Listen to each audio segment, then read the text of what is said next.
friends, I am Prashanth Kumar. Welcome to my YouTube channel Social Critic.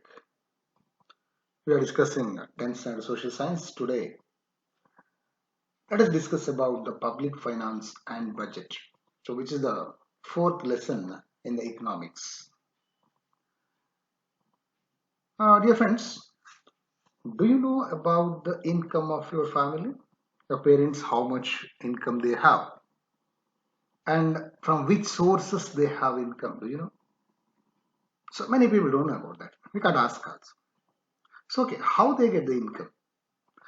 So commonly, people they work either in one of the sectors of three sectors: primary sector, secondary sector, the tertiary sector. Primary sector means the agriculture, basic one, which we get raw materials, or secondary sector, industries, or in the service sectors, maybe in bank, it may be health service, or it may be transport and communication, etc. So they will work in this field and earn money. And so already we studied in 9th standard about the factors of production. Which are the factors of production? Land, labor, capital, and organization are the factors of production. For these factors of production, rewards also we studied. Which are the rewards for that? For land, we'll get rent. Yeah, on fixed assets, land, building, etc., we will get rent. That is one source of income there. Labor, if we work labor, we will get wages. Yeah, for our working, we are getting. In different economic sectors, if we work, we'll get wages, salary. And or capital, when we invest the money, we'll get profit. Yeah, for capital we get profit. Then organization, from the organization we'll get interest. So capital will get interest and organization profit. Yeah, from capital, land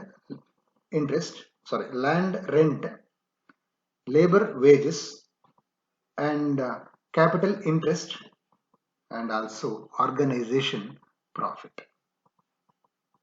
Yeah, in productive activity, if we invest, we will get profit. So in this way, these are the factors of production. There will get income. And is here what happens? So how much income we have? That much, depending upon that, we have to manage our expenditure. Yeah, all the earnings of all the earnings, it is not enough to meet the demand because wants are unlimited. In economics, we are studying that wants are unlimited, but means are scarce. If we list out our wants, it's a big one, long wants, but our 200-page book not enough to write our wants. But means to solve that income, that much not there. So depending upon our earnings, we have to manage, we have to balance the expenditure. Yeah. So when we spend more than our earnings, so this will force us to take loans, borrow loans or rent. So this is the managing our income and expenditure. If an individual manages his income and expenditure, it is called as personal finance. Yeah, if a person manages his income and expenditure, the personal finance. Same way, the government. So government also has to manage its income and expenditure. So that is called as public finance. So in this chapter, let us discuss about this public finance and also budget. Here we discuss about the meaning of public finance, importance of public finance, then budget, then public expenditure. In this video we will discuss. Yeah, so let's start. Dear friends, public finance, what is the meaning? The management of income and expenditure and debt of the government. So income, how much income it is having, how much expenditure it has to do. Depending upon income, it has to manage its expenditure, and also if it is not enough, public debt, loans. And public finance deals with how a government raises revenue to meet its expenditure.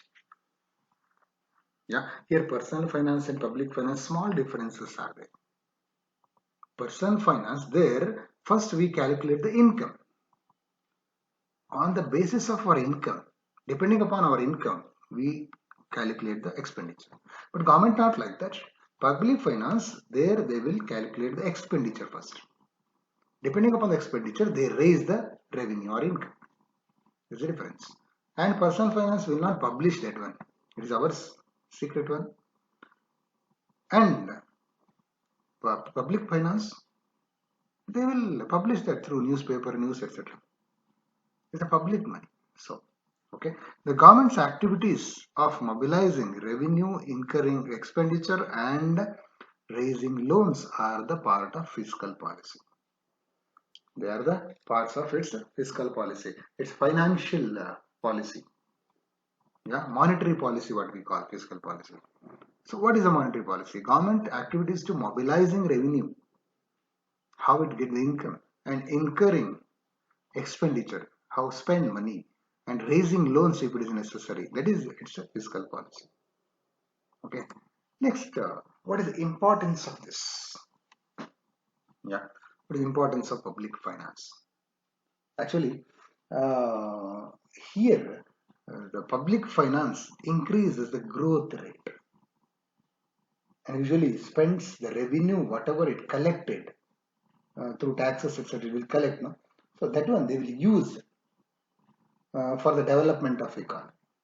Yeah, for the developmental activities. So increase growth rate, and when it increases, it benefits everyone.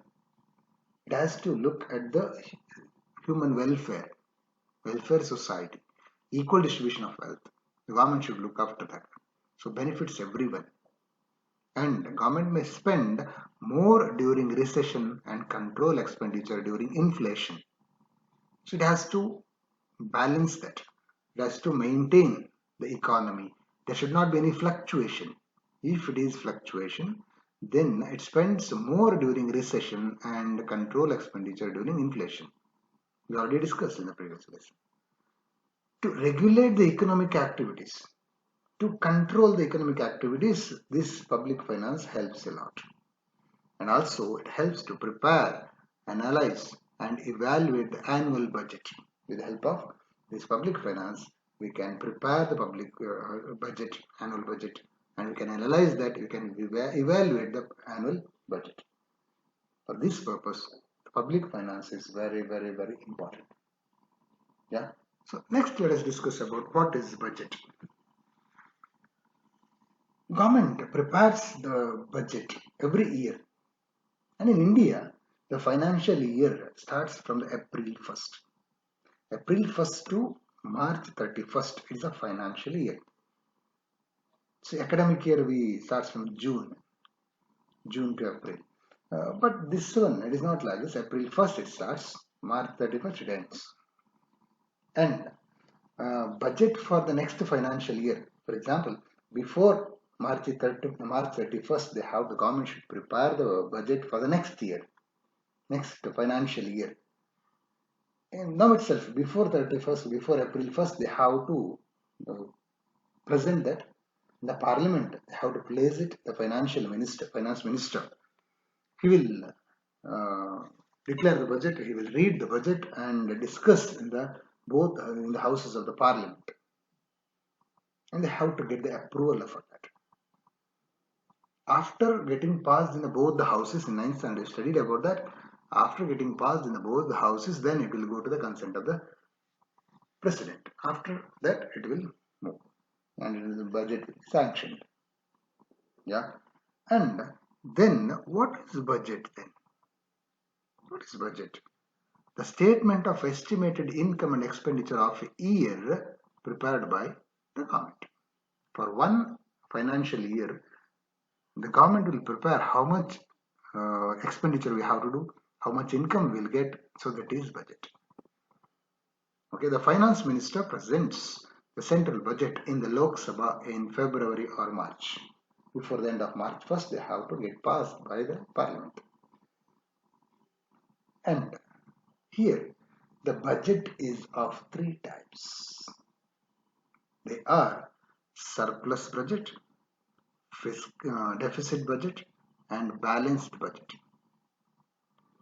See here, as I told earlier, first government will think about the expenditure. Depending upon the expenditure, the income it will raise.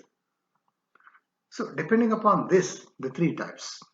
Surplus budget means the revenue or the income of the government is more than its expenditure.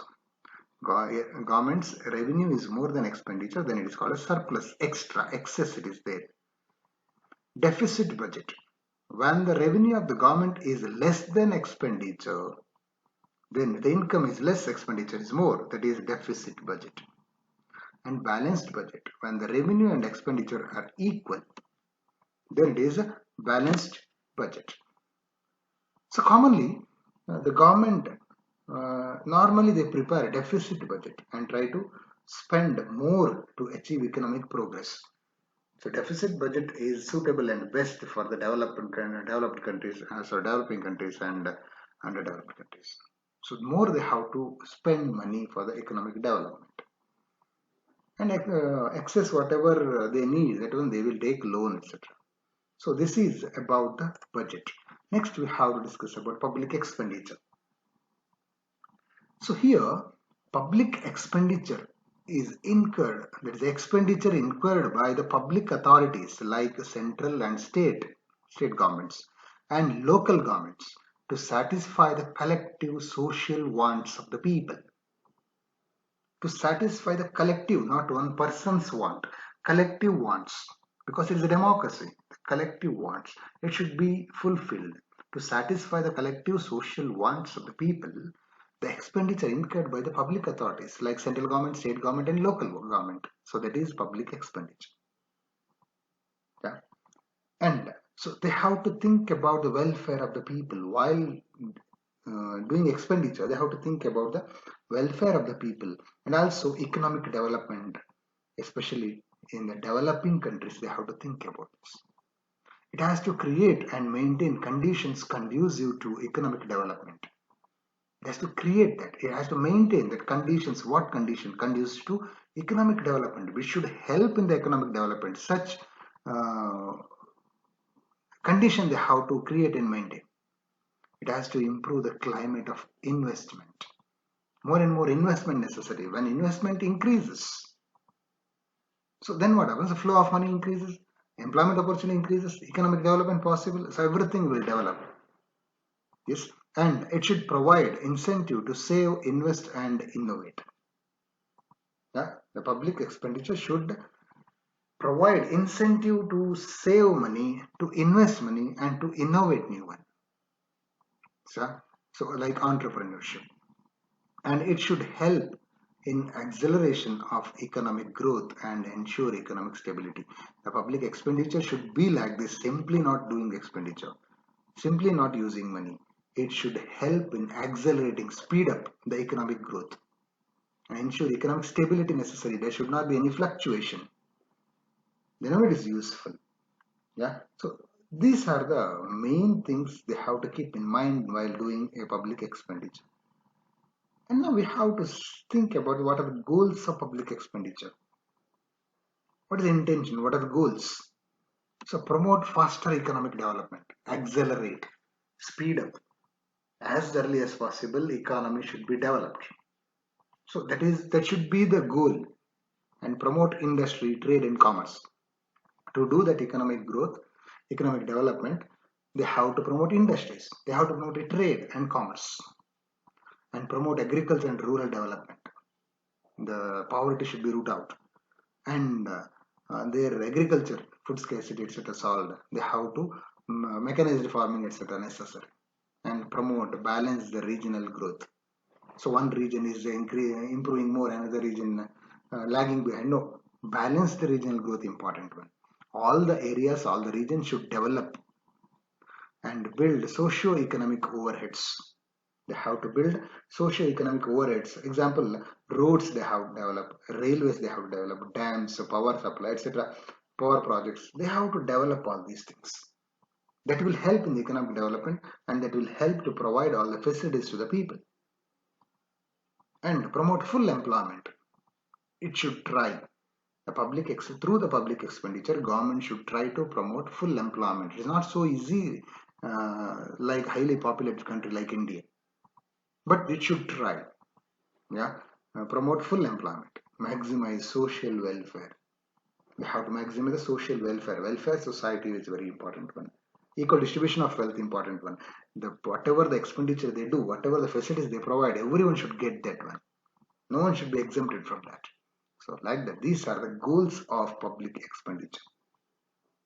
So expenditure, I told, government always will think about the expenditure first, and depending upon the expenditure, they will raise the income. Okay, so about the income, what are the income, let us discuss in the next video. So in this video, understand this much, we discussed about the public finance, budget and public expenditure. The next video we discuss about public revenue. Yeah, different types of revenue, and in that non-tax revenue, capital revenue, etc., and public debt. This much we will discuss the next video. Let us meet recently with the next video. Thank you very much for listening to me.